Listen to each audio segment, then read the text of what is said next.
नमस्कार, स्वराज एक्सप्रेस के खास पेशकश में आपका स्वागत है। मैं हूं एसपी त्रिपाठी। मध्य प्रदेश में सत्ता का संग्राम किसके नाम रहेगा, ये वो सबसे बड़ा सवाल है जिसका जवाब सबको मिलने ही वाला है।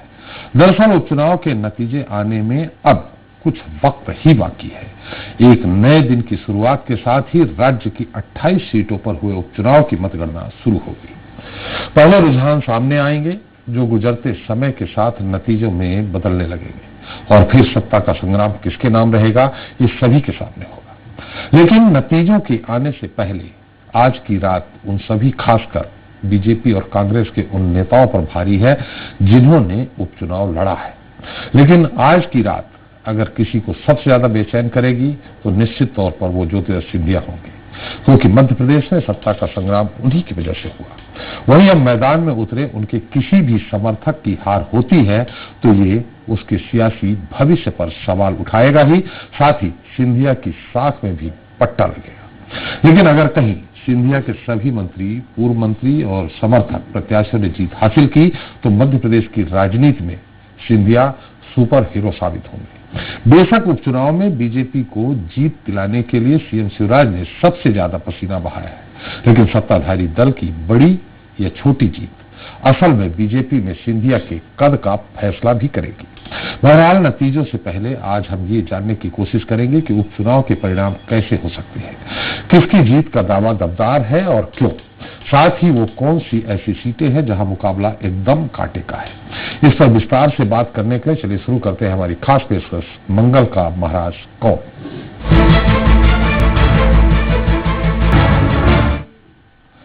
तो मध्य प्रदेश में किसका राज रहेगा? क्या शिवराज की सत्ता बनी रहेगी या कामयाबी कमलनाथ के हाथ लगेगी? 28 सीटों पर हुए उपचुनाव में मतदाताओं ने किसकी सियासी किस्मत बनाई और किसकी बिगाड़ी, इसका पता चलने में अब कुछ ही घंटे शेष है। जी हां, उपचुनाव के नतीजों का काउंटडाउन शुरू हो गया है और अब इंतजार ईवीएम से परिणाम के बाहर आने का है। इधर अपनी सियासी किस्मत को लेकर मैदान में उतरे सभी दिग्गज, खासकर जो बीजेपी से मैदान में है और फिलहाल मंत्री भी हैं, उनकी बेचैनी लगातार बढ़ती जा रही है। पर मध्य प्रदेश की जिन 28 सीटों पर उपचुनाव हुआ है, इसमें कहां कौन जीत का परचम लहराएगा, बीजेपी या कांग्रेस में जिसकी भी सरकार बनेगी उसका सियासी गणित कैसा, चुनाव सिर्फ विधायक चुनने का चुनाव भर नहीं है, इसके नतीजों में ही सरकार का भविष्य छिपा है। यही वजह है कि कल जब उपचुनाव के नतीजे आने वाले हैं तो दोनों प्रमुख राजनीतिक दलों की दिल की धड़कनें बढ़ गई है। बहरहाल मंगल का महाराज कौन, इस पर चर्चा शुरू करते हैं, जिसके लिए हमारे साथ स्टूडियो मौजूद हैं बीजेपी नेता अजय शर्मा जी हैं और कांग्रेस प्रवक्ता मिथुन अहिरवार जी हैं। आप दोनों का स्वागत है। वरिष्ठ पत्रकार रमेश शर्मा जी हैं हमारे साथ विशेष टिप्पणी के लिए, साथ ही ग्वालियर से लाइव जुड़ रहे हैं हमारे ग्वालियर चंबल अंचल के ब्यूरो हेड विनोद शर्मा। वहीं उपचुनाव वाली सीटों से स्वराज संवाददाता भी जुड़ेंगे और उनसे हम जानेंगे कि वास्तव में स्थिति क्या है। पहले विनोद, आपसे बहुत थोड़ा संक्षेप में 16 सीटों का थोड़ा संक्षेप में आकलन करें, कहां किसकी स्थिति, हम ये नहीं कहेंगे कि कौन जीत रहा है कौन हारा है, स्थिति किसकी बेहतर है, किस क्षेत्र में, बीजेपी की कि कांग्रेस की, ये आप थोड़ा संक्षेप में बता दें, फिर हम बीजेपी कांग्रेस से बात करते हैं। जी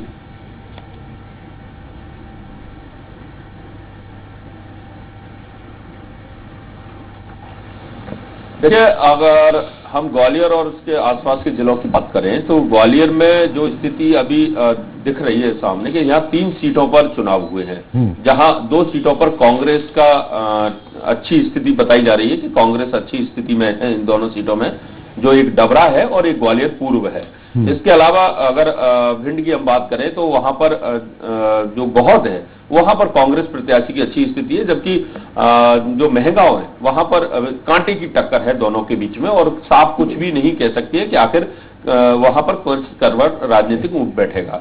लेकिन मुरैना में भी ये स्थिति है कि मुरैना में 5 सीटों पर उपचुनाव हुआ है और 5 सीटों में से जो सामने आ रहे हैं रुझान जिस तरह से, उसमें एक पर बीएसपी बढ़त बना सकती है और एक पर बीएसपी परचम लहरा सकती है, और बाकी के जो 2 सीट हैं उस पर कांग्रेस का माना सकते हैं कि कांग्रेस उस सीट पर दोनों पर अपना कब्जा कर सकती है, और बाकी की अन्य जो सीटें हैं उसमें बीजेपी की अच्छी स्थिति बताई जा रही है।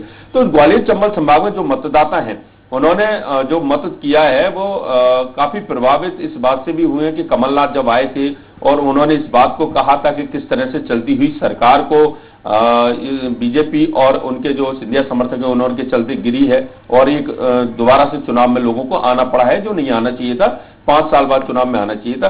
तो मतदाताओं का मन भी हमने टटोलने की कोशिश की, तो कई दावे और मुद्दों के बाद भी उन्होंने कहीं ना कहीं कांग्रेस का लिए एक सॉफ्ट कॉर्नर था उनके लिए। लेकिन जो स्थिति बाद में जैसे बनी, सिंधिया ने जब सभाएं ली और उसके अलावा नरेंद्र सिंह तोमर ने एन वक्त पर मतदान के ठीक 2 दिन पहले, 1 दिन पहले जो लोगों से मुलाकात की, बैठकें ली, उससे उन्होंने एक मूड बनाने का मतदाताओं का प्रयास किया। लेकिन सबसे महत्वपूर्ण बात यह है कि ग्वालियर चंबल संभाग में मतदान हुआ, हिंसा भी हुई, सुमावली में, मेहगांव में, जहां पर मारपीट हुई, कई जगह गोलियां तक चली। लेकिन स्पष्ट मतदाता जो रहा वो पूरी तरह से साइलेंट मोड में देखने को मिला। आकलन केवल इस बात से लगा रहे हैं कि जब लोगों से बात की जा रही है तो उस बात को कह रहे हैं लोग कि भाई सरकार गिरी है, लेकिन इस बात को खोलकर नहीं कह रहे हैं कि किस पक्ष में उन्होंने मतदान किया है। तो इससे हम लोग आकलन लगा सकते हैं कि क्या हुआ होगा। लेकिन जो स्थिति है वो तो कल जैसे ही ईवीएम मशीन खुलेंगी उसके बाद पता चलेगी। लेकिन कांग्रेस भी एक अच्छी टक्कर ग्वालियर चंबल संभाग में देगी और अच्छी सीटें निकालने के लिए जो कांग्रेस की स्थिति दिख रही है वो यहां से ग्वालियर चंबल संभाग से बनती दिख रही है। जी त्रिपाठी जी, बिल्कुल विनोद जी। रमेश जी, आप कितना सहमत हैं? अभी 3 सीटें, मैंने 13 सीटों को उन्होंने बताया, कुल 16 सीटें हैं, जिसमें 3 सीटें जो अशोकनगर की है, बमोरी की है, मुगावली की है, इनको छोड़ दो, वहां भी मैं चलूंगा। हमारे मनोज बघेल हैं वहां पे बमोरी में, मुगावली में हेमंत यादव है, अशोकनगर में राजेश दुबे, उनसे भी मैं बाद में बात करूंगा। लेकिन आप कितना सहमत है? मैंने 13 में से जो अभी विनोद जी ने बताया एक आकलन, वो 3 या 4 बीजेपी के पक्ष में जाती दिख रही, बाकी एक बीएसपी और कांग्रेस के। देखिए, मोटे तौर पर अभी तो कहा नहीं जा सकता। ये बात सही है कि इस बार जो मैंने भी और अपन ने भी कई बार अपने चैनल पे चर्चा की है, मतदाता इस बार साइलेंट रहा है। जो हर बार बहुत खुल करके उत्साह से किसी के समर्थन में, किसी के विरोध में दिखता था, वैसा मतदाता इस बार बहुत खुल के दिखा नहीं। मतदाता की जो चुप्पी है वो रहस्यमय है, वो परिणाम कुछ भी दे सकती है। तो अभी कुछ हो सकता है, विनोद जी का आकलन सही हो, अभी कुछ कहा नहीं जा सकता। लेकिन फिर भी कुछ अपवादों को अगर छोड़ दें तब भी एक तरफा चुनाव परिणाम के संभावना मुझे कम दिखती है। मोटे तौर पर जैसे ग्वालियर चंबल संभाग में अगर 16 सीटें हैं तो 16 सीटों में से मुझे ऐसा नहीं लगता कि कोई एक पार्टी, चाहे वो कांग्रेस ही हो या भाजपा हो, वो 2-4 पर ही सिमट कर रह जाए। मैं समझता हूं टक्कर जो है वो बराबरी की टक्कर है। 2-3 सीट का तो अंतर रह सकता है, जैसे 16 में से किसी एक ने 9-10 ले ली, एक 5-6 पर ही अटकी, ये अंतर तो इतना तो रह सकता है। लेकिन मेरी दृष्टि में इतनी संभावना कि 16 में से एक किसी को 3-4 ही मिले और बाकी फिर कोई आदमी 12-13 पर आ जाए, ये थोड़ा सा हो सकता है मतदाता ऐसा ही कुछ कर दे। क्योंकि 2018 के विधानसभा में चुनाव में से देखेंगे तो 32 सीटों में से उन्होंने 27 सीट कांग्रेस को दी थी। तो हो सकता है ऐसा भी रिजल्ट वहां पर आ जाए। ये उदाहरण तो है ग्वालियर संभाग में। लेकिन फिर भी त्रिपाठी जी, कल का ही तो अपन को इंतजार तो करना ही पड़ेगा। थोड़ा सा संक्षेप में अजय जी और मिथुन से बात करते हैं। अजय जी, जो लग रहा, देखिए आपके पास स्टार प्रचारकों की भीड़ थी, तोमर जी, शिवराज जी, सिंधिया जी, बीडी शर्मा जी, सब आपके पास हर तरह से, हम ये नहीं कहेंगे धनबल बाहुबल सब कुछ, आपके तरफ आपके साथ हर तरह से सारी वो सुविधाएं थी जो चुनाव प्रचार में होनी चाहिए। उसके बावजूद भी अभी देखिए, ये आप कहेंगे कि हम जीत ही रहे हैं, आकलन जो एक विनोद जी के माध्यम से मालूम पड़ा है, उस आकलन में आप पिछड़ते नजर आ रहे हैं। अजय जी, त्रिपाठी जी, कल मंगलवार का दिन है। मंगलवार हनुमान जी के उपासकों को बड़ा महत्वपूर्ण दिन रहता है। और कमलनाथ जी बड़े उपासक हैं हनुमान जी के। हनुमान जी मर्यादा पुरुषोत्तम श्री राम के सबसे ज्यादा भक्त थे और इस मर्यादा श्री राम को हम लोग अंगीकार करके चलते हैं। मध्य प्रदेश की जनता ने और ग्वालियर चंबल संभाग की जनता ने अपना मत दे चुके हैं। विनोद शर्मा जी की जो बात थी उससे मुझे एक बात से तो मैं सहमत हूं कि जनता बड़ी शांत थी, जनता बहुत साइलेंट थी। जनता, क्योंकि मैं भी ग्वालियर क्षेत्र में प्रद्युम्न सिंह तोमर की विधानसभा क्षेत्र में काम कर रहा था, जनता बहुत साइलेंट थी। वो तो जिता रहे हैं प्रधान जी को। अब मैं तो कह रहा हूं हम भारतीय जनता पार्टी 28 की 28 सीटें जीत रही है। अब निर्णय कल आ जाएगा।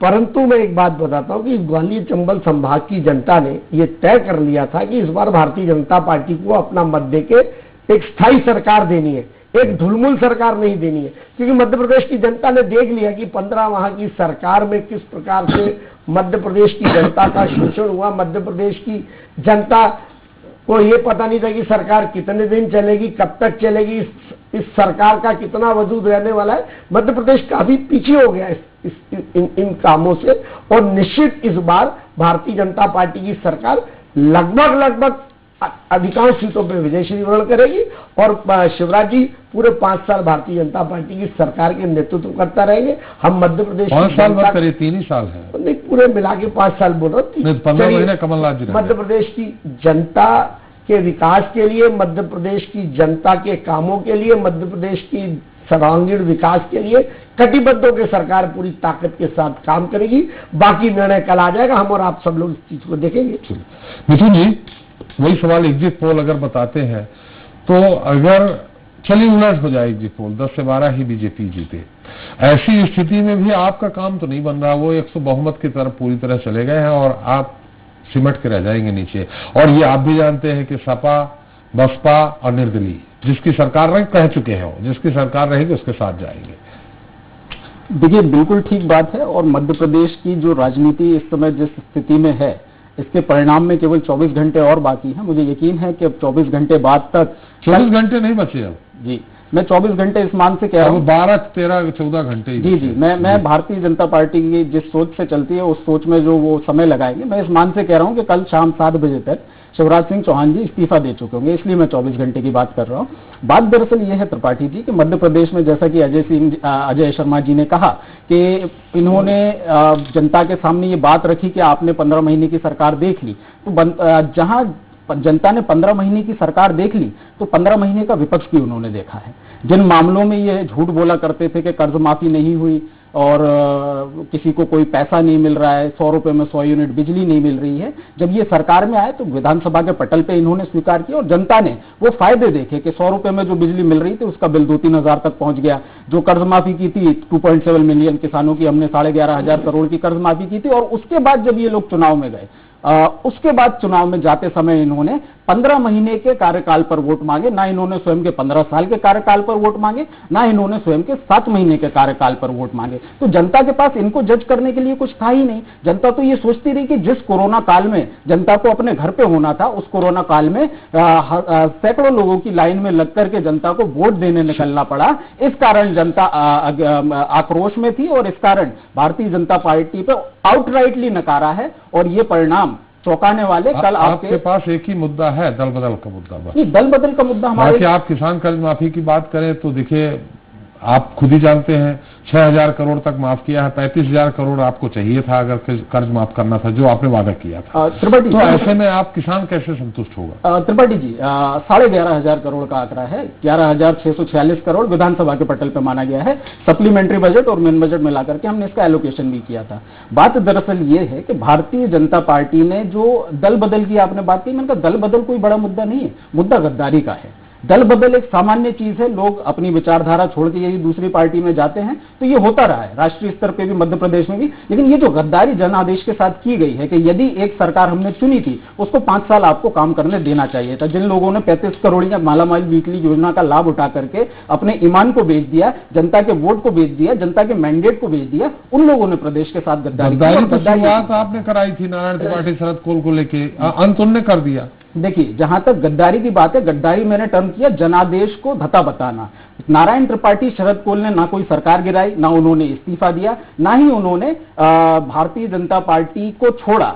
तो दल बदल उन्होंने किया नहीं, सरकार उन्होंने गिराई नहीं, विधायकी उन्होंने छोड़ी नहीं, जनादेश को उन्होंने पलटा नहीं। तो ये गद्दारी कैसे हुई? वो तो अपने काम कराने आए थे। जैसे भारतीय जनता पार्टी के लोग जस्टिफाई करते हैं कि निर्दलीय जो विधायक है उनको सरकार के साथ रहना चाहिए, भाजपा के साथ रहें चाहे कांग्रेस के साथ रहें, वो अपने काम कराने आए थे। ये काम कराने का अधिकार और जिम्मेदारी सभी विधायकों की होती है। गद्दारी तब होती है जब जनता के द्वारा दिए गए मत को आप पलट दें, जनादेश को पलट दें। चलिए एक बार हम वहां चलते हैं। सुहासरा से बलवंत भट्ट हमारे साथ जुड़ गए हैं, मुरैना से अमन सक्सेना है, सुर्खी से ब्रिजेंद्र रायकवार है और सावेर से विकास सिंह सोलंकी है। हमारे सारे संवाददाता जुड़ गए हैं।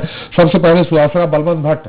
बलवंत, अब तो समय आ गया है, अपन आपने जो आकलन किया होगा उसमें बता सकते हैं इस स्थिति में कि बेहतर स्थिति किसकी है, यह कांटे की टक्कर, बेहतर स्थिति किसकी है और किसकी थोड़ी सी कमजोर है? बलवंत।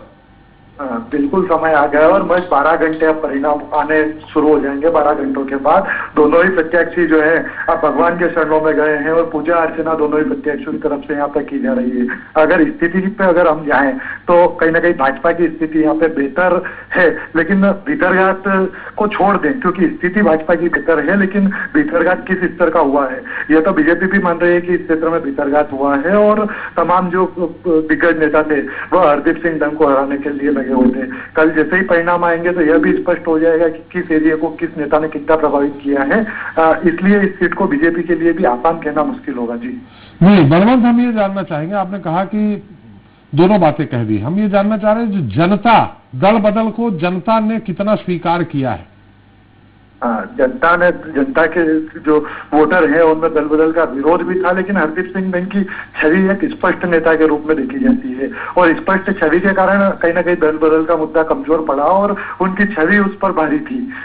दोनों तरफ अगर बात करें तो हरदीप सिंह डंग कहीं ना कहीं जो वोटरों के अनुमान से भारी नजर आ रहे हैं, लेकिन भीतरघात यहाँ पर सबसे ज्यादा ये मान के चलें कि इसी विधानसभा में अब सामने निकल कर आ रहा है। बीजेपी खुद मान रही है कि भीतरघात हुआ है और कल परिणामों के बाद कई नामों की लिस्ट भी सामने आएगी कि ये नेता भीतरघात करने में लगे हुए थे। उस आकलन से देखा जाए तो भीतरघात कितना हुआ है और किसने कितना प्रभाव किया है उसके बाद ही यहाँ पे स्थिति स्पष्ट हो जाएगी। अगर फिलहाल आप बात करें तो कहीं ना कहीं बराबर की टक्कर अब सामने नजर आने लग गई है जो भीतरघात की बात सामने आ रही है उसके बाद से।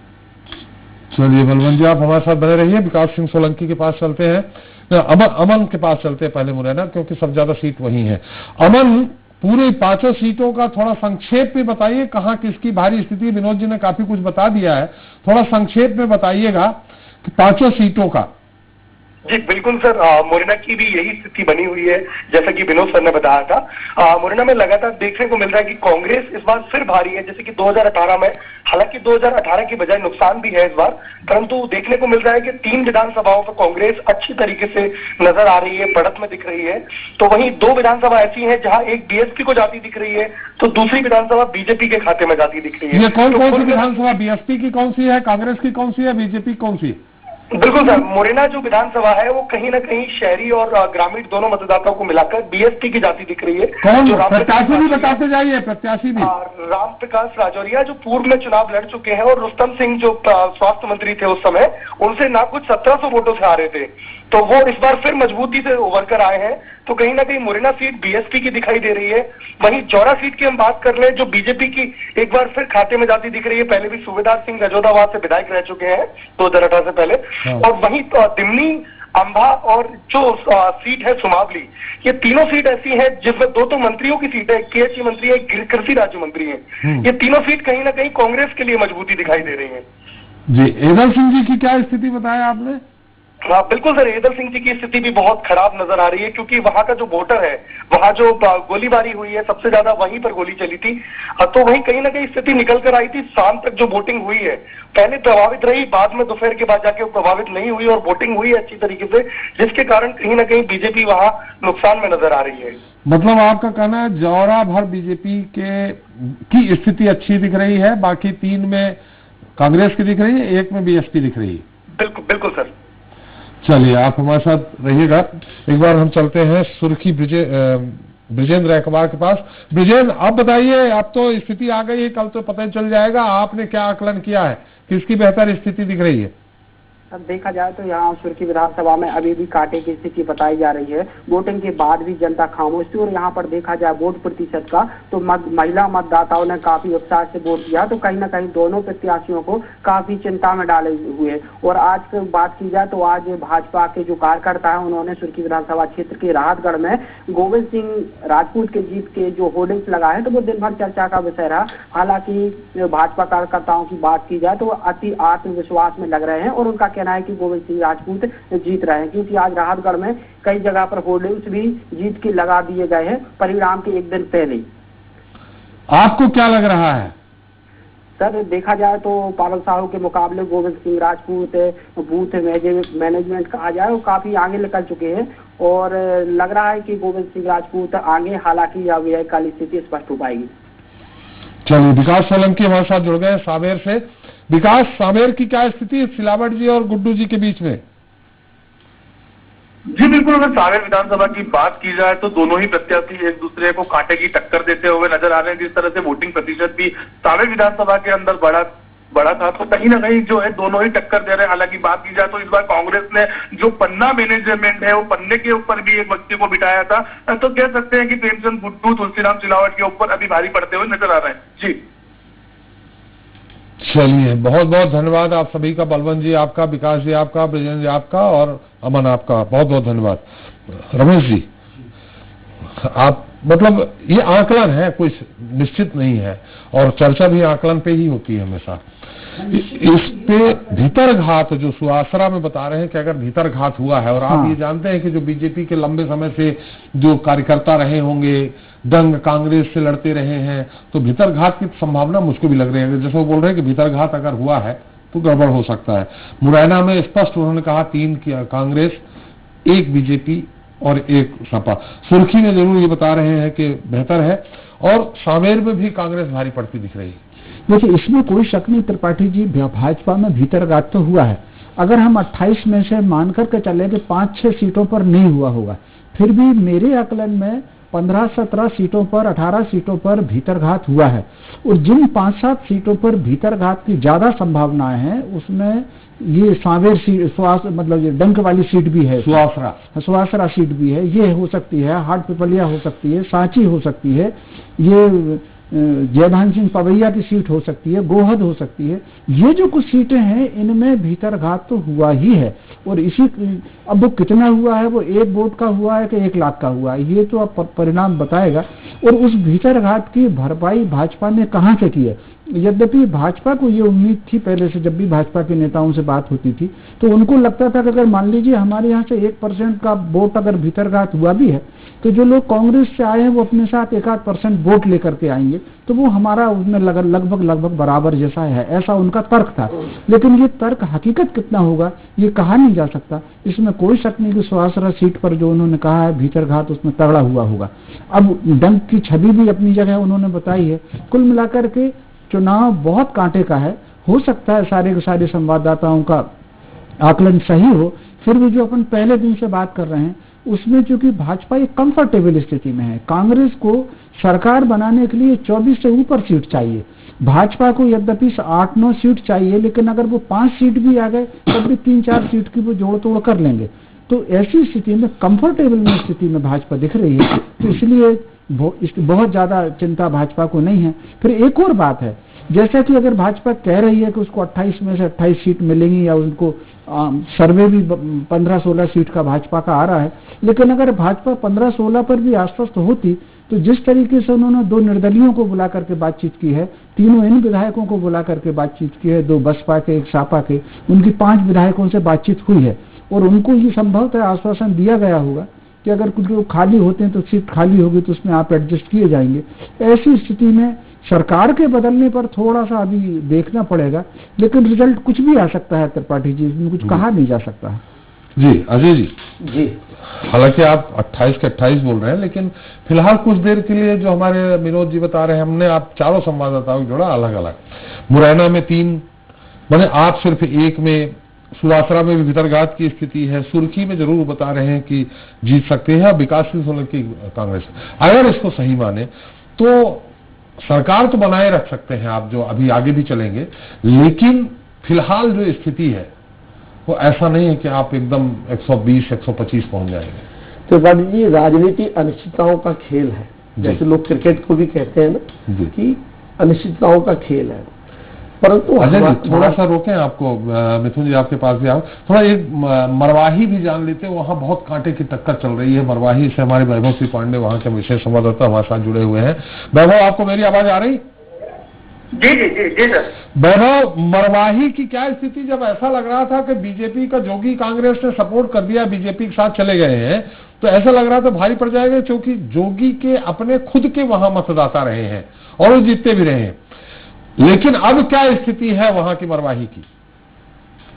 देखिए, ये बात तो सही है कि जोगी का इलाका है और आज भी जोगी को चाहने वाले लोग वहां पे हैं, और वहां के लोग यह भी कहते रहे कि अगर जोगी परिवार से कोई खड़ा होता तो यहाँ पे समीकरण कुछ और होता। संभावना ये थी कि जोगी परिवार का सदस्य चुनाव जीत जाता।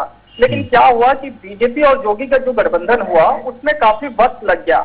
अगर वो कुछ और पहले हो जाता तो शायद कांग्रेस के लिए मुश्किलें बढ़ जाती। हाँ। फिलहाल स्थिति ये है कि कांग्रेस चूंकि सत्ता में है, 2 साल का वक्त गुजर गया है, 3 साल का वक्त बचा है, तो ऐसे में वहां की जनता ने ये तय किया कि अगर अभी कहीं कोई रिस्क लिए या बीजेपी या जोगी कांग्रेस के साथ चले गए तो यहाँ पे विकास रुक सकता है।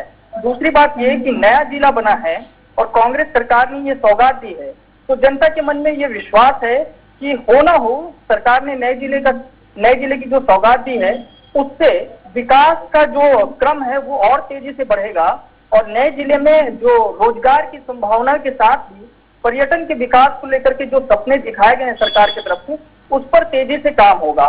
तो मैंने जब वहां मरवाही के अनेक गांवों में जब गया मैं वहां पे, तो गांव के लोगों को 2 चीजों पे काफी भरोसा है।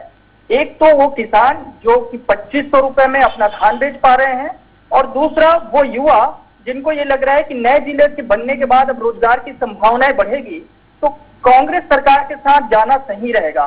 तो मुझे ये लग रहा है सर कि मरवाही में शायद जनता ने कांग्रेस के ऊपर भरोसा जताया है और कल जब परिणाम सामने आएंगे तो हो सकता है कि के ध्रुव वहां पे विधायक बनकर सामने आए। ये गोबर खरीदी जो कर रही है सरकार, उसमें कि छोटे छोटे जो बहुत गरीब लोग हैं वो गोबर चुन करके इकट्ठा करके जो बेच रहे हैं तो उनको थोड़ा 10-25 रुपए ही सही मिल जा रहा है, उसका कितना असर है? देखिए, सरकार की इन 3-4 जो प्रमुख योजनाएं हैं जो कि महत्वाकांक्षी योजनाएं हैं छत्तीसगढ़ में, एक तो नरवा गरवा गुरवाबारी, दूसरा गोदान न्याय योजना और तीसरा राजीव गांधी किसान न्याय योजना। इन तीनों योजनाओं का ग्रामीण क्षेत्रों में व्यापक असर दिख रहा है, इससे इनकार कतई नहीं किया जा सकता है, क्योंकि गोबर खरीदी जो योजना है उससे जो आसपास के जो चरवाहे हैं, गांव के जो चरवाहे हैं या ऐसे लोग जिनके पास दूसरे काम भी है लेकिन कुछ और वक्त है जो इसमें वो दे सकते हैं, गौ पालक हैं जो डेयरी उद्योग से जुड़े हुए हैं, चाहे वो छोटे हो या बड़े हो, जिनके पास गोबर है बेचने के लिए, तो उनको फायदा तो हो रहा है, इससे इनकार नहीं किया जा सकता। भले ये फायदा किसी के लिए 5,000 10,000 में हो तो किसी के लिए 50,000 रुपए तक का भी है, तो ये फायदेमंद योजना है, इससे इनकार नहीं कर सकते और इससे ग्रामीण अर्थव्यवस्था मजबूत हो भी रही है।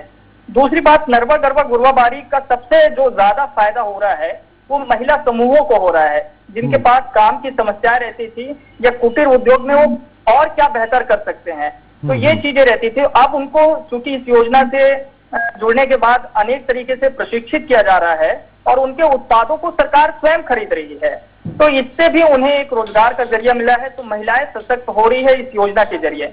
साथ ही जो राजीव गांधी किसान न्याय योजना जिसकी बात मैं कह रहा था कि 2500 रुपए में जो धान खरीदी सरकार कर रही है और इसको काफी जोर दे करके जो है किसानों के बीच सरकार ले गई, तो जो अभी तत्कालिक फायदा हुआ 3 किस्तें राजीव गांधी किसान न्याय योजना की दी जा चुकी है, तो उससे जो फायदा हुआ कि खेती के समय उन्हें पैसे मिल गए, तो उसका भी एक असर है।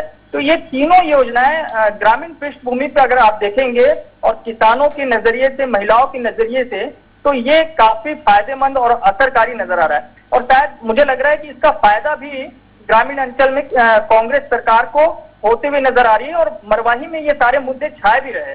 चलिए, मतलब ये कहीं न कहीं जोगी परिवार से सहानुभूति रखने वाले मतदाताओं पे जो सरकारी योजनाएं हैं वो ज्यादा भारी पड़ी, ये ऐसे कह सकते हैं। चलो, बिल्कुल, बहुत बहुत धन्यवाद वैभव जी आपका हमारे सारी जानकारी देने के लिए। अजय जी, अपनी बात कह रहे थे कि ऐसा नहीं है कि क्लीन स्वीप कर रहे हैं, अभी अगर वो देखा जाए तो आप बहुत पीछे हैं। नहीं, कहीं कोई पीछे नहीं। मैंने कहा ना कि जैसे ही वोटिंग खत्म हुई और कांग्रेस के नेताओं ने कहना शुरू किया कि सरकारी मशीनरी का बहुत दुरुपयोग हो रहा है, सरकारी मशीनरों में बहुत ताकत लगाई है, सरकारी अधिकारी भारतीय जनता पार्टी के पक्ष में काम कर रहे हैं, जब इस प्रकार के ये इल्जाम और वो लगाना शुरू कर दे तो आप समझ लीजिएगा कि कांग्रेस की स्थिति क्या होने वाली है। त्रिपाठी जी, चुनाव शुरू होते ही बड़ी ताकत के साथ कमलनाथ जी के सुपुत्र ने कहा था, मध्य प्रदेश के इकलौते सांसद नकुल नाथ जी ने, कि मध्य प्रदेश में युवाओं का नेतृत्व मैं करूंगा। मध्य प्रदेश में पूरे चुनाव में नकुल नाथ जी कहीं दिखे नहीं।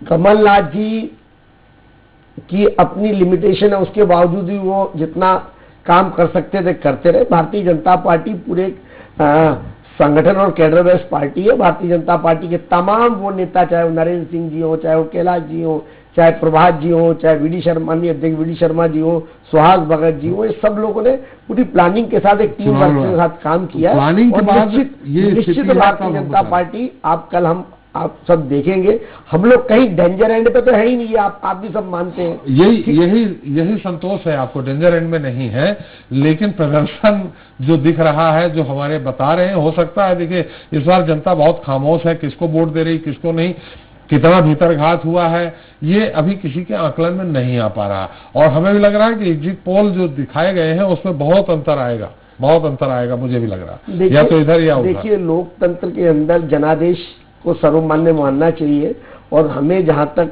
जितना जो फीडबैक आया है, जो रुझान आए हैं, जो एग्जिट पोल आया है, उससे निश्चित ये लग रहा है कि भारतीय जनता पार्टी अधिकांश सीटों पर चुनाव जीत रही है। और भारतीय जनता पार्टी की ओर जनता आशा भरी निगाहों से देख रही है। वो जानते हैं कि सरकार कौन स्थायित्व दे सकता है, वो जानते हैं कि चलो चलो वाले कौन है और सरकार किस प्रकार से चलाई जाती है। शिवराज जी मध्य प्रदेश के जननायक और संवेदनशील मुख्यमंत्री होके जिस प्रकार से जनता का काम करते हैं, निश्चित जनता उनके साथ है, और जनता का आशीर्वाद भारतीय जनता पार्टी के साथ रहने वाला है। मिथुन जी, इसे प्रदर्शन अच्छा है लेकिन काम नहीं बनेगा। देखिए, काम कैसे बनेगा और कैसे नहीं बनेगा ये तो कल पता चलेगा। भारतीय जनता पार्टी खुलेआम अपनी रणनीतियों का खुलासा करती है, कांग्रेस पार्टी अपनी रणनीतियों को समय आने पर सामने रखती है। तो जहां तक मतों की बात है, तो हमने देखा कि पहली बात तो भारतीय जनता पार्टी ने ये चुनाव लड़ा नहीं। एक तो उनके जो कार्यकर्ता थे, उनके जो संगठन थे, वो ये सोच करके चल रहे थे कि हमें अपनी सीट बचानी है, अपनी सीट अपने नेता के लिए बचानी है। और ये जो over confidence Bharatiya Janata party का है कि हमारी सरकार तो बनी रही है, तो एक सीट हम हार जाएंगे तो क्या होगा। सभी 28 सीटों पे इनके कार्यकर्ता ने यही बात सोची है कि एक सीट हम हार जाएंगे तो क्या होगा, बाकी सीटों पर हमारा काम बन जाएगा। ये इनकी सोच रही है। दूसरी बात ये, भारतीय जनता पार्टी ने ये चुनाव इसलिए भी नहीं लड़ा कि ये चुनाव पहले ही घोषित किया जा चुका था कि ये चुनाव केवल ज्योतिरादित्य सिंधिया जी का चुनाव है। ये घोषणा उन्होंने स्वयं की थी, घोषणावीर मुख्यमंत्री जी के होते हुए। तो एक तरफ इनका कार्यकर्ता निराश कि हमारा मौका चला जाएगा, दूसरी तरफ ज्योतिरादित्य सिंधिया जी अपना क्लेम कर रहे थे, तीसरी तरफ इनकी जो इनकी जो सिर फुटेबल की स्थिति थी, ज्योतिरादित्य सिंधिया जी को न इनकी वेबसाइट पर स्थान मिलता है, न इनके डिजिटल रथ पर स्थान मिलता है, ना ही हम मेरा लेना देना। यहाँ से तो गए ना वो, हमारे यहाँ से सरकार भी ले गए, हमारे यहाँ से गए, सरकार ले गए, उस सरकार को ले गए जनता ने जिसको चुना था। लेकिन जो भारतीय जनता पार्टी के लोग पूरी तरह नहीं चुना था मिथुन जी, आप एक बहुमत से कम थे, देखिए, लेकिन हाँ उनसे ज्यादा थे आप। त्रिपाठी जी, किसी भी लोकतंत्र में सरकार बनाने का यही तरीका होता है कि सिंगल लार्जेस्ट मेजोरिटी पार्टी जो आती है वो यदि अपना बहुमत सिद्ध कर देती है। हमने तो 116 का जहां बहुमत होना था, हमने 121 सिद्ध किया। लेकिन अगर ये क्राइटेरिया नहीं है तो भारतीय जनता पार्टी ने किस हिसाब से सरकार बना ली, क्योंकि भारतीय जनता पार्टी को तो किसी भी तरीके से नहीं चुना था। भारतीय जनता पार्टी तो सिंगल लार्जेस्ट मेजोरिटी पार्टी भी नहीं थी। हाँ, ये जरूर था कि जो मुद्दा चला था, अतिथि शिक्षकों को मुझे नियमित करवाना है, सिंधिया जी ने जो बात कही थी, अतिथि शिक्षकों को मुझे परमानेंट करवाना है, अतिथि विद्वानों की जो मांग थी, तो अतिथि शिक्षक और अतिथि विद्वानों की मांग तो पूरी नहीं हुई। हमारे मध्य प्रदेश के अतिथि मुख्यमंत्री को यह जरूर कहना पड़ा कि मुझे झोला उठाकर जाना पड़ेगा। आपने देखा होगा कि जनता का ऐसा समर्थन था कि उमा भारती जी की सभा में 200 लोग इकट्ठे नहीं हुए, तो उन्होंने सभा 2 मिनट के अंदर कैंसिल कर दी, अपना वक्तव्य छोटा सा रखा। तो बात काम बनते नहीं दिख रहा है आपको ठीक है, सीटें आप पा जाए, 20-21 भी पा जाए, काम बनते नहीं दिख रहा। देखिए, 20+ पर जाते ही हमारा काम बन जाता है। और कैसे बन जाएगा आपका काम? वो हम आपको समय आने पर बताएंगे। मेरी गए तो आप 107 ही पहुंचेंगे ना।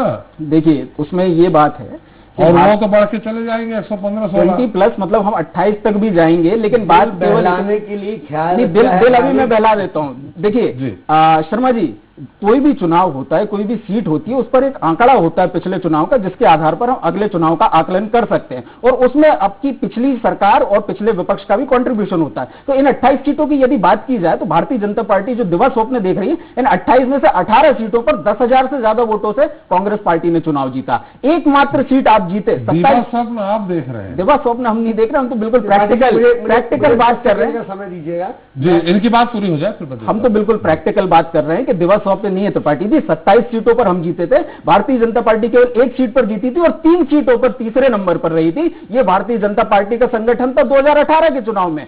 अब तो ज्योतिरादित्य सिंधिया जी आ चुके हैं, उनके आने के बाद आपको लगता है कि जयभान सिंह पवैया जी उनका झंडा उठाएंगे या गौरीशंकर यदि ऐसा होता तो एक सिकरवार जी को इन्होंने, पूर्व विधायक जो है उनको पार्टी से निलंबित किया है, एक को इन्होंने नोटिस दिया है और 2 शेजवार जी को इन्होंने नोटिस दिए। तो भीतरघात तो 4 लोगों को तो ये नोटिस दे चुके हैं, पूरे 28 में तो दे नहीं सकते, पूरा का पूरा संगठन बचा कुचा है, उसको ये कोलैप्स कर नहीं सकते, लेकिन इनके अंदर की घबराहट साफ नजर आती है। हमारे लिए अंतिम लाइन यही कहना चाहूंगा कि हमारे लिए जो कहा करते थे कि कमलनाथ जी ने चार्टर बुक किया है, तो कमलनाथ जी तो भोपाल में है, ज्योतिरादित्य सिंधिया जी जरूर 3 तारीख को दिल्ली उड़ गए हैं और कोप भवन में बैठे। अब भारतीय जनता पार्टी के लोग ये फैसला करें कि कल क्या होना। चलिए, कोप भवन में वो बैठे, अभी तो भाजपा के हैं, ये इन्हीं को फैसला करना है, आपको तो देखना ही नहीं है। हमारे लिए जनता मेट कर गए वो। जी अजय जी क्या कह रहे थे?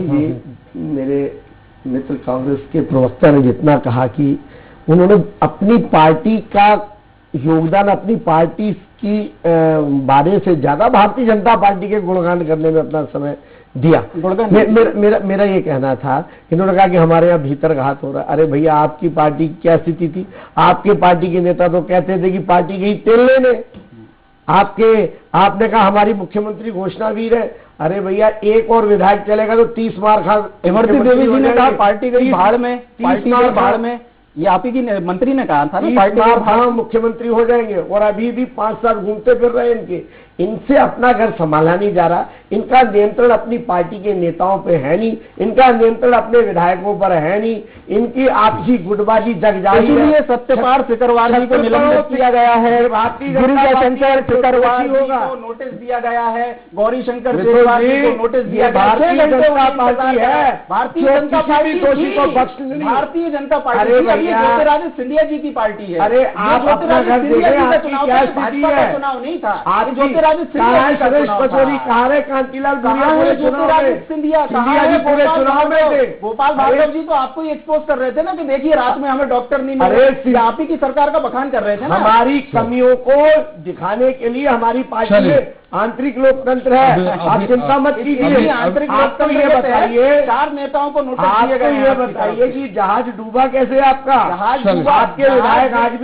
आज भी घूमते हैं, उनको संभाल लीजिए। ले लीजिए ना आप अपनी पार्टी में, किसने मना किया? आपने बड़े वादे किए तो 9 तारीख को 3 विधायक आएंगे। कहाँ है वो विधायक? आपसे कहाँ है वो विधायक? नाम बता दीजिए कौन है। घर संभाल के रखिए। हमारा घर तो संभला हुआ, घर में आप आग लगाएंगे। चलिए आगे बढ़ते हैं।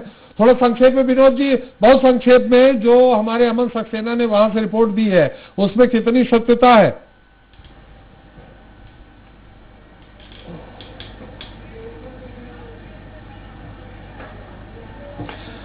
बिल्कुल, जो अमन सक्सेना ने बताया है वाकई वो एक सत्य के पास है, क्योंकि जो हमको जानकारी मिली, जिस तरह से मैंने आपको पहले भी बताया था कि जो मुरैना विधानसभा सीट है उसमें बाकायदा बीएसपी के जो राजौरिया हैं उनको अच्छा जनमत कह सकते हैं कि मिलने की संभावना है, क्योंकि वो पहले भी लोगों के बीच में रहे और बाद में भी लगातार हारने के बाद काम करते रहे। सुमावली में इस कमोबेश यही स्थिति हुई कि सुमावली में अदल सिंह कंसाना को लेकर जिस तरह से सुबह के समय जो फायरिंग हुई उसमें काफी परेशानी उसके बाद मतदाता को हुई, और ठीक 1 दिन पहले, मतदान के 1 दिन पहले जो सतपाल सिंह सिकरवार हैं, नीटू सिकरवार, उनको पार्टी ने निष्कासन किया। तो उससे जो सिकरवार बोर्ड था वो कहीं ना कहीं नाराज हो गया, और जब वो नाराज हुआ तो सिकरवार बोर्ड का मुरैना, सुमावली और उसके आसपास इलाकों में बड़ा उनका प्रभुत्व है और काफी उनकी हिस्सेदारी भी है। यही कारण है कि वहां माना जा सकता है कि कहीं ना कहीं जो अदल सिंह कंसाना है उनको परेशानी हो सकती है।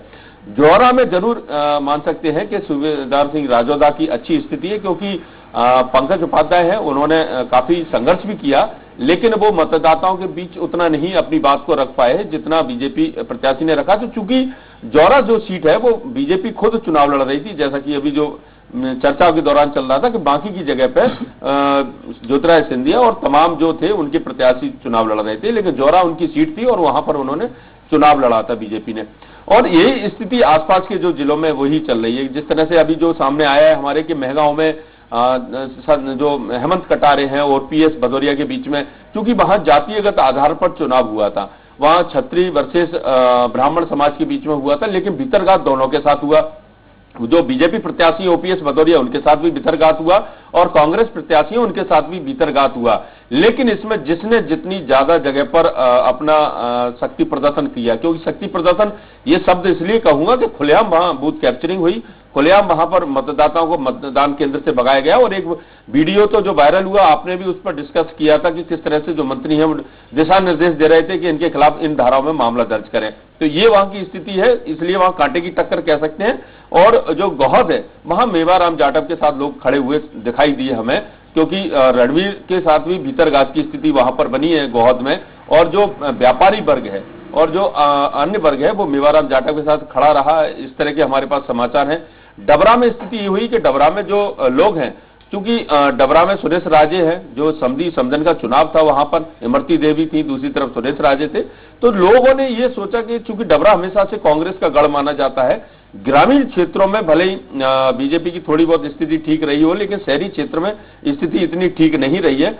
और वहां पर अभी जो हमारी बातचीत हुई, हमने 2-3 दिन लगातार दौरा किया, वहां कांग्रेस प्रत्याशी के पक्ष में लोगों की बातें सुनने को देखने को मिली कि दलित वोट बहुत है और जो दलित वोट है वो सुरेश राजे के पक्ष में गया, बीजेपी से उनने किनारा किया। ग्वालियर पूर्व में सतीश सिकरवार और मुन्ना लाल गोयल के साथ भीतरघात जैसी स्थिति भी बनी और यहाँ के कई जो दावेदार थे उन्होंने अपने पैर पीछे खींचे और सतीश सिकरवार के साथ जो कांग्रेस के लोग थे वो साथ खड़े नजर आए। और जो व्यापारी वर्ग है, खास करके मुन्ना लाल गोयल के कुछ रिश्तेदार हैं, वो भी कांग्रेस के साथ खड़े हुए नजर आए। तो ये व्यापारी वर्ग का जो वोट था मुन्ना लाल गोयल को पूरा जो मिलना चाहिए था वो नहीं मिल पाया। और ऐसा उन पर आरोप लगता रहा कि इन्होंने पूरे कार्यकाल में अपने 15 महीने के व्यापारियों का कोई सहयोग नहीं किया और एकमात्र वही वोट था जो उनको मिलता था, दलित वोट कांग्रेस के पक्ष में गया। ग्वालियर 15 जहां सदर है और जहां सबसे अच्छा गदर माना जाता है प्रद्युम्न सिंह तोमर और सुनील शर्मा के बीच में रहा, तो यहां जो कांटे की टक्कर बनी हुई है। हालांकि जो अगर हम 20 और 21 में बात करें तो 21 प्रद्युम्न सिंह तोमर को मान सकते हैं, लेकिन सुनील शर्मा भी कमजोर नहीं पड़ने वाले और ये 21 कब 20 हो जाए कोई भरोसा नहीं है। लेकिन अभी वर्तमान में प्रद्युम्न सिंह तोमर को कह सकते हैं। यहां अगर भीतरघात हुआ, जिस तरह से जो बातें चल रही थी कि जवान सिंह पवैया हैं और तमाम जो नेता हैं, और हमारे पास भी सूचना आई थी चुनाव के दौरान के कुछ भीतरघात की स्थितियां दिख रही थी वहां पर, अगर वो वाकई काम कर गया भीतरघात तो स्थिति विपरीत हो सकती है। नहीं तो यहाँ प्रद्युम्न सिंह तोमर की अच्छी स्थिति है। इस तरह का यहाँ पर जो माहौल है वो देखने को मिल रहा है। और चूंकि अब कुछ ही घंटे शेष रह गए हैं, दोपहर तकरीबन 8-9 बजे के बाद हम फिर खड़े होंगे आपके साथ और इस तरह की बात बताएंगे क्या स्थिति है। चले हम आपके पास फिर से आएंगे। एक बार चलते हैं रमेश जी, फिर से जो मुख्य सीटें हैं, हम कुछ जगह हमारे संवाददाताओं से मैंने बात की, बदनावर, अशोकनगर, मुगाबली और बमोरी से भी मंत्री हैं। बदनावर से हमारे साथ मनोज सोलंकी जुड़ चुके हैं, अशोकनगर से राजेश दुबे जुड़ चुके हैं, मुगाबली से हेमंत यादव हैं और बमोरी से मोहन बघेल हमारे साथ जुड़ चुके हैं। तो सबसे पहले मनोज के पास चलते हैं। बदनावर क्या स्थिति है मनोज? जी सर, कांटे की टक्कर मत बताइएगा, ये बताइएगा किसकी स्थिति आपने जो आकलन किया है। देखिए आकलन गलत सही भी हो सकता है, जो आपने आकलन किया है कि कौन 20 है कौन 21 है वो बताइएगा। जी आपको बता दूं कि बदनावर में भारतीय जनता पार्टी की स्थिति काफी मजबूत है और जो कांग्रेस का जो इलाका था पश्चिम क्षेत्र, वहां पर कांग्रेस के जो वोट बैंक में भाजपा ने सेंधमारी की है, उसी आधार पर भाजपा इस क्षेत्र में काफी मजबूत दिखाई दे रही है और संभावना की कल भाजपा परचम लहराएगी जीत का। जी चलिए, राजेश दुबे जी हमारे साथ हैं अशोकनगर से। राजेश जी, आपके यहाँ जज्जी की क्या स्थिति है? जी सर, बता दें कि अशोकनगर में काफी पेचीदा मुकाबला रहा। फिर स्टार्टिंग की अगर अपन बात करें तो कांग्रेस प्रत्याशी आशा दोहरे काफी बैकअप लेकर चल रही थी और क्षेत्र के लोगों की बात 10,000, 20,000, 30,000 इस तरह की बातें चल रही थी। लेकिन आखिरी में अगर देखा जाए तो जसपाल सिंह जज्जी की स्थिति में कहीं ना कहीं सुधार हुआ है और उन्होंने अपना मुकाबला एक चक्कर पर लाकर रख दिया। अब स्थिति ये बन रही है कि अगर मतदाताओं की भी हम बात कर रहे हैं तो कोई खुलकर ये कहने की स्थिति में नहीं आ पा रहा है कि कौन सा प्रत्याशी विनंग हो पाएगा। तो इस तरह से अगर देखा जाए तो भाजपा ने काफी बैकअप किया है और जसपाल सिंह जज्जी ने आखिरी के 2 से 3 दिनों में अपनी सारी ताकत झोंक दी और उन्होंने निश्चित ही चुनाव परिणाम को अपनी ओर मोड़ने का भरकर प्रयास किया है। भरसक प्रयास किया है। आपने क्या आकलन किया है? थोड़ा बहुत तो अंतर होगा जी। अगर देखा जाए तो हार जीत का अंतर आकलन की, अगर मेरे पर्सनल आकलन की हम बात करें तो हार जीत का अंतर 3-4 हजार वोटों से ज्यादा नहीं आना चाहिए। 3,000 से 5,000 वोटों के बीच में भाजपा प्रत्याशी मुझे लग रहा है कि लगभग अपने परचम लहरा पाएंगे। चलिए, मुगाबली हेमंत यादव, मुगाबली में क्या स्थिति? हेमंत जी मंत्री हैं वहां। हेमंत, आपको आवाज आ रही? मोहन बमोरी से है। मोहन, बमोरी में क्या स्थिति है? दो पूर्व, एक वर्तमान मंत्री और एक पूर्व मंत्री का झगड़ा चल रहा है। जी बिल्कुल, बमोरी की अगर बात करें तो यहाँ पर पहले इलेक्शन के करीब जो 2-3 दिन पहले भाजपा ने यहाँ पर बिल्कुल एकदम स्थिति को बदल दिया है और यहाँ पर कड़ी टक्कर है। यहाँ भाजपा कांग्रेस की अब बिल्कुल 50-50 जैसी कोई भी यहाँ पर सच्चा प्रत्याशी दोनों में बराबर की कांटे की टक्कर है। जी नहीं, पहले क्या स्थिति थी? बोले अंतिम 2 दिन बदल दिया। पहले कांग्रेस की यहाँ पर बढ़त थी और यहाँ, लेकिन जैसे जैसे दिन नजदीक आते गए वैसे वैसे बीजेपी अपने एकदम एक्शन मोड में आई और तमाम जो कार्यकर्ता थे भाजपा के वो एकजुट हो गए हैं और तब कहीं बिल्कुल पंचायत स्तर पर उन्होंने वहां जहां जरूरत थी, ट्राइबल वोट जो बमोरी का कहलाता है, अधिकतर ट्राइबल हरिजन और आदिवासियों के यहाँ पर बाहुल्य है, तो उन्होंने जो बीजेपी है उनमें सेंध लगाने में कामयाब हुई है। जी रमेश जी, आपको किसी सवाल तो नहीं करना? कुछ पूछना चाहता हूँ जी। अग्रवाल जब निर्दलीय खड़े थे तब भी उनको 27-28 वोट मिले थे। 29,000 वोट मिले थे। तो इतने वोट का लाभ तो कांग्रेस को हुआ ही है, तो भाजपा ने इतने जल्दी इतना कवर कैसे कर लिया होगा? मोहन, रमेश शर्मा जी वरिष्ठ पत्रकार ने सवाल किया, उत्तर दीजिए।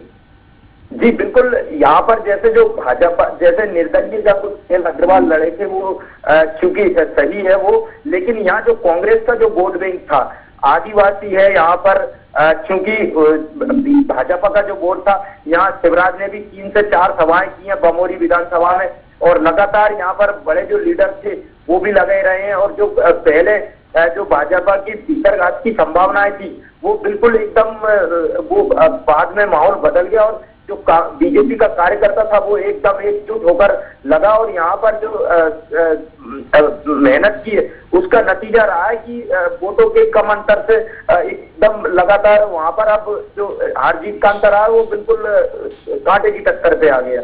चले, हेमंत यादव भी जुड़ गए हमारे साथ मुकाबले से। मुकाबले में क्या स्थिति है हेमंत जी? सर, मोहाली विधानसभा सीट की बात की जाए तो कांग्रेस और भाजपा के बीच हमेशा कांटे की टक्कर रही है। इतिहास नहीं बताए, आप ये बताएं अभी क्या स्थिति है?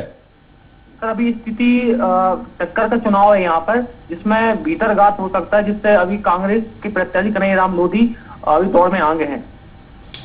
चलिए, अब कोई सवाल तो नहीं करना किसी से रमेश जी? नहीं, ठीक है, वो मुझे भी लग रहा है मुकाबले में कांग्रेस आगे दिख रही है। चलिए, बहुत बहुत धन्यवाद आप सभी लोगों का हमारे साथ जुड़े। मोहन जी, हेमंत, राजेश और मनोज, आपका धन्यवाद हमारे साथ जुड़े सारी जानकारी के लिए। रमेश जी, स्वाभाविक अब इधर जा रहे हैं जिस तरह से, तो बदनावर मतलब मालवा क्षेत्र में इधर अच्छी स्थिति, अशोकनगर भी ठीक ही ठाक बता रहे हैं, एक छोड़ दे मुकाबले। तो देखिए, मोटे तौर पर ये बात सही है क्योंकि मालवा क्षेत्र में संघ वालों का काम है, तो ऐसी स्थिति में वहां भाजपा की स्थिति का मजबूत होना स्वाभाविक है। अगर टक्कर होगी वहां पर तो सिलावट वाली सीट पर टक्कर होगी, तो बाकी जो और सीटें हैं 2-3 वहां पर मुझे लग रहा है कि होगी, लेकिन भाजपा एक कदम आगे रहेगी। लेकिन जहां ग्वालियर चंबल संभाग का सवाल है तो वहां पर ये आपके संवाददाताओं को मुझे आकलन ठीक लग रहा है। बमोरी का जरूर मुझे लग रहा था कि वहां कांग्रेस भारी है और मुकाबले में भी कांग्रेस मुझे भारी दिख रही है। अशोकनगर में टक्कर है वहां पर। एक मुझे थोड़ा सा जौरा का जो लगा, उन्होंने कहा कि कांग्रेस कमजोर है, मुझे जौरा में कांग्रेस थोड़ी सी ठीक दिख रही है। तो कुल मिलाकर के आपके संवाददाताओं का आकलन मुझे काफी कुछ सच्चाई के करीब दिख रहा है और मैं समझता हूं इसमें बहुत ज्यादा परिवर्तन नहीं होगा, थोड़ा बहुत ही परिवर्तन होगा। ये चुनाव वाकई साइलेंट है और इस चुनाव में कुछ भी हो सकता है, लेकिन इसमें कोई शक नहीं कि जो दावे किए जा रहे हैं 20 से ऊपर, मुझे लगता नहीं है कि कोई भी पार्टी 20 से ऊपर जाएगी। तो थोड़ा बहुत अंतर तो दोनों पार्टियों में रहेगा, एक ऊपर एक नीचे रहेगी, लेकिन अब कल तक देखते हैं, समय तक तो सारा हमको अपन को पता चल ही जाएगा कौन आगे चल रहा है। अजय जी, जहां तक बात करें भीतरघात की, मैंने भाजपा, आपने सिंधिया जी को ले लिया, पार्टी ने बीजेपी में सबको ले लिया, लेकिन कार्यकर्ताओं ने उनको अपना नहीं बनाया पूरी तरह से।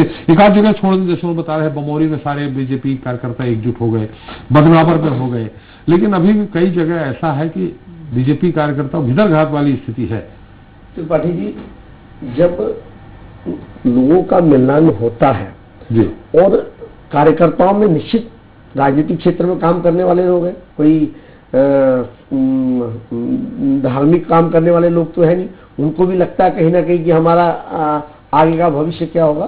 पर तो जैसे जैसे चुनाव आगे बढ़ता गया भारतीय जनता पार्टी के संगठन की कसावट, भारतीय जनता पार्टी की रणनीति और भारतीय जनता पार्टी की कार्यप्रणाली, भारतीय जनता पार्टी का booth management, Bharatiya Janata party के पन्ना प्रमुख, इन सब और उसके ऊपर मुख्यमंत्री जी की जबरदस्त मेहनत, जबरदस्त रैलियां करने के बाद धीरे धीरे धीरे वो चुनाव कसता चला गया और अंतिम परिणाम जब आए वोटिंग के समय तक वो पूरा माहौल चेंज हो गया और भारतीय जनता पार्टी ने 2018 में भी जबरदस्त मेहनत की थी। निश्चित देखिए, चुनाव में मैंने फिर कहा ना, लोकतंत्र के अंदर जनादेश ही सर्वोपरि होता है।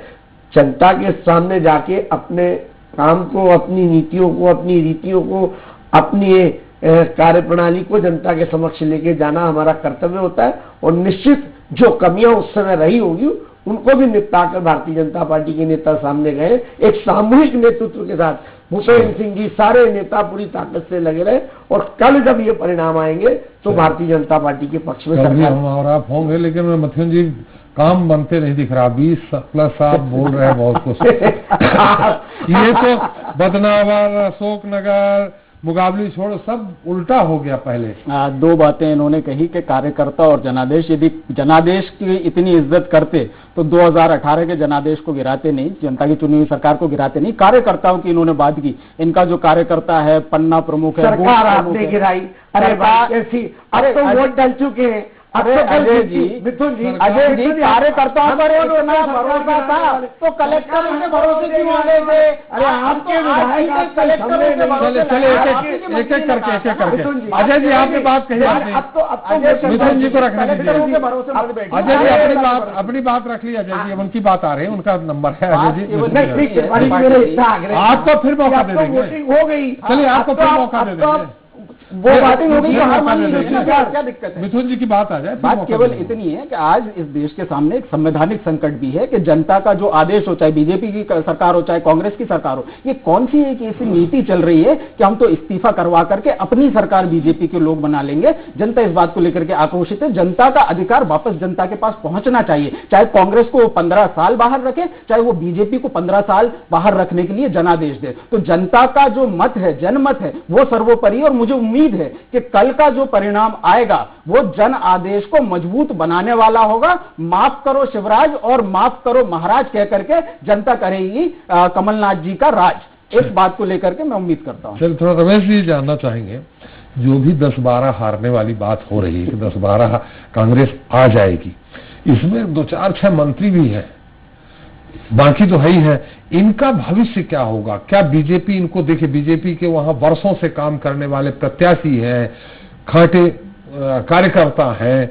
ये जो अगर नहीं जीते, ये जो 10-12 ही हारे, कांग्रेस लेती है, इनके भविष्य पे थोड़ा सा एक नजर आपका आकलन जानना चाह रहे हैं। देखिए, स्वाभाविक ये बात सही है कि जो लोग अभी मंत्री हैं और उनमें से अगर सीट हारते हैं वो लोग, तो वाकई उनका राजनीतिक भविष्य तो अभी कुछ कहा नहीं जा सकता। कहीं ना कहीं उनको अपने अस्तित्व के लिए संघर्ष करना ही पड़ेगा। उसका एक कारण है कि ग्वालियर संभाग में कितने लोग आए भाजपा में। जैसे मान लीजिए बालेंद्र शुक्ल भी भाजपा में आ गए थे, फिर चले गए। रमाशंकर चौधरी भी आ गए थे, राकेश चौधरी आ गए थे। तो बहुत ज्यादा लोग सर्वाइव वहां पर नहीं कर पाए भाजपा के भीतर आकर के। अगर ये चुनाव हार जाएंगे तो मुझे लग रहा है कि थोड़ा सा इनको अपने भविष्य पर तो दिक्कत आएगी भाजपा में एडजस्ट होने में। लेकिन फिर भी एक उम्मीद की किरण इन लोगों के लिए ये है, क्योंकि सिंधिया चूंकि कांग्रेस में आ गए हैं और सिंधिया का कुछ भी हो, एक भाजपा में साख रही है, पहले भी रही है और अभी भी साख रही है। ऐसी स्थिति में अगर सिंधिया जी ने अपना वीटो पावर लगा करके इनको आगे बढ़ाया तो इनका रास्ता बनेगा। बाकी जो हार जाएंगे चुनाव, इनको थोड़ा मुश्किल तो जाएगी त्रिपाठी जी। थोड़ा नहीं, बहुत मुश्किल। हाँ, मतलब बहुत मुश्किल जाएगी। मैंने थोड़ा शब्द संभाल करके बोला। थोड़ा संघ के जो अनुरूप ढल पाएंगे वही खांटी भाजपाई हैं। ये बिल्कुल आपने सही कहा। मैंने तो नाम लेकर के उदाहरण आपको बताए।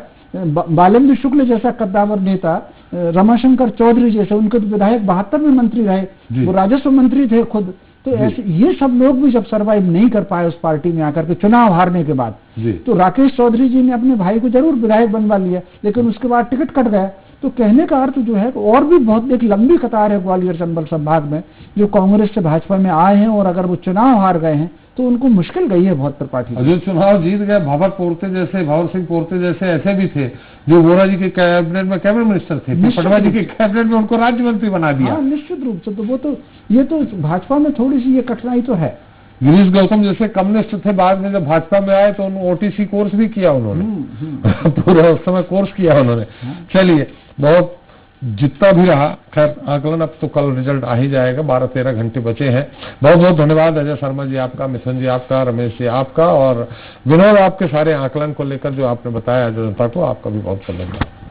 तो गद्दार, खुददार, टिकाऊ, बिकाऊ, चुन्नू मुन्नू, आइटम, दुष्ट, रावण, राक्षस, यहाँ तक कि कुत्ता और बिल्ली तक की मध्य प्रदेश के उपचुनाव में एंट्री हुई।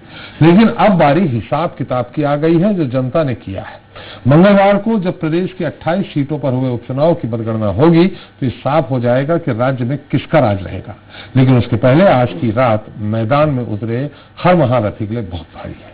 निश्चित रूप से बीजेपी और कांग्रेस के लिए आज की रात बड़ी मुश्किल से कटेगी, क्योंकि कल आने वाले नतीजे सत्ता का फैसला करेंगे। इसी के साथ हमारी खास पेशकश मिलता है, लेकिन मध्य प्रदेश की 28 और उत्तर प्रदेश की 7 सीटों पर हुए उपचुनाव के साथ ही बिहार विधानसभा आम चुनाव के सबसे तेज और सबसे सटीक नतीजों के लिए आप कल देखिए स्वराज एक्सप्रेस सुबह 6 बजे से लगातार।